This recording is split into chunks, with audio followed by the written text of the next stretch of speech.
All right, so you want to take a deep dive with us into FC St. Pauli. We've got a really interesting one for you today because we're looking at a recent fan podcast alongside an official match report. So we're really going to get two sides of the same story. And the story is St. Pauli, who, as many listeners will know, are a club steeped in tradition back in the Bundesliga after 13 years. And they just faced a tough 3-0 loss against Mainz. Yeah, it's going to be fascinating to see that juxtaposition, right? You've got the cold, hard facts from the match report, and then you've got these, St. Pauli supporters just pouring their heart out. Yeah, these fans, they let you know exactly how they feel. So you can imagine the Miller Tour is packed, atmosphere is electric, and then Bam Main scores in the first 5 minutes. I mean, the podcast practically melts down. They're saying it's a rookie mistake by the goalkeeper Vasilj. They are dissecting every single angle of this goal by Burkhardt, convinced it could have been prevented. And that's interesting, right? Because the match report actually highlights how St. Pauli dominated possession in that first half. But Mainz was just more clinical. They really capitalized on just a few key opportunities. It's classic Bundesliga. Absorb the pressure. Hit him on the counter. And they hit him hard. When Sieb scores that second goal, even the podcast has to give credit where credit's due. They're saying it was perfectly placed low and away from Vasilj, basically unstoppable. Yeah. I mean, there was frustration, but also the sense of, begrudging respect, almost. Yeah, they even call it, Sieb's goal was a gift. And they blame a misplaced pass from their own team. I think that speaks volumes about how much they understand the game. Like they recognize quality even when they're losing. And, this isn't a new challenge for St. Pauli. Right. Historically, teams that sit back and wait to counterattack have given them trouble. Okay, so we have St. Pauli, who are known for their attacking style, up against a Mainz team who are essentially playing counterattacking chess.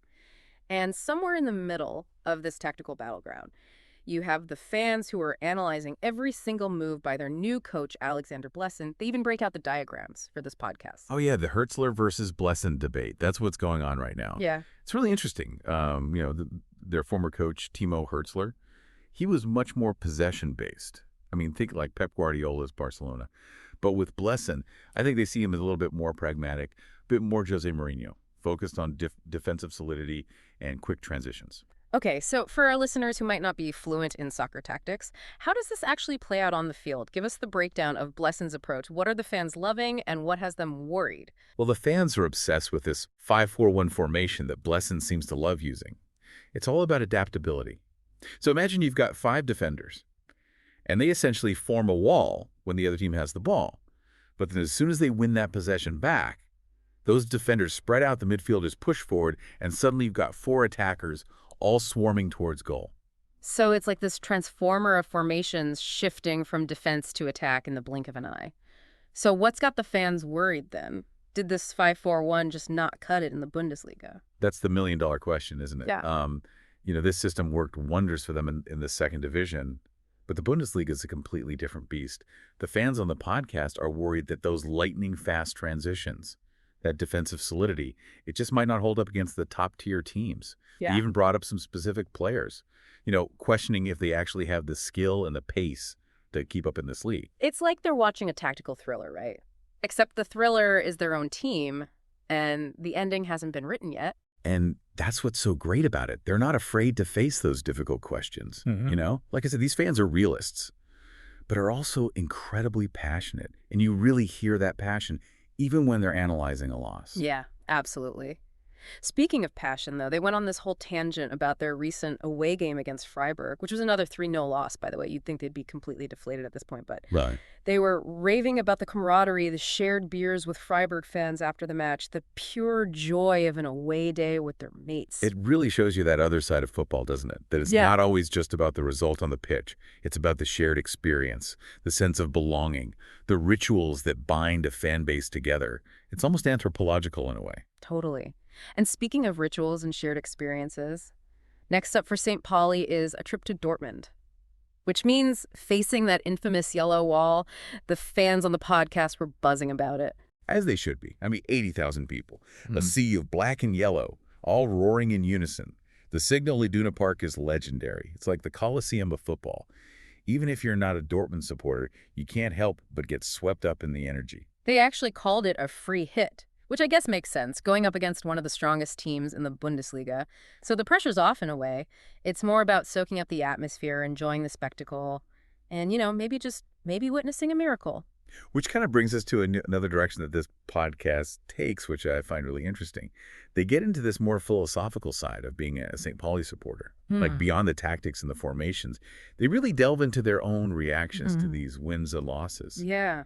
You know, the emotional roller coaster that comes with being a fan. Yeah, for sure. And it gets surprisingly deep. At one point, they were quoting Benny Adrian, the musician and St. Pauli icon, talking about choosing what to care about. And the funny thing is, they actually heard that quote on this very podcast a while back. That's great. That shows a level of self-awareness that you don't always get in sports fandom. They're examining their relationship with the club, with the sport itself, Mhm. even with their own emotions.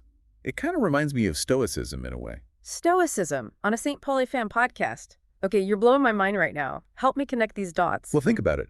The core idea of stoicism is focusing on what you can control, your reactions, your judgments, and accepting what you can't. And I think that's what these fans are doing. They're saying, we can't control the result on the pitch, but we can control how we react to it. We choose to find joy in the journey even when the destination is a loss. That's a very stoic idea. They're focusing on those things that really matter. The camaraderie, the shared passion, the experience of being a St. Pauli supporter.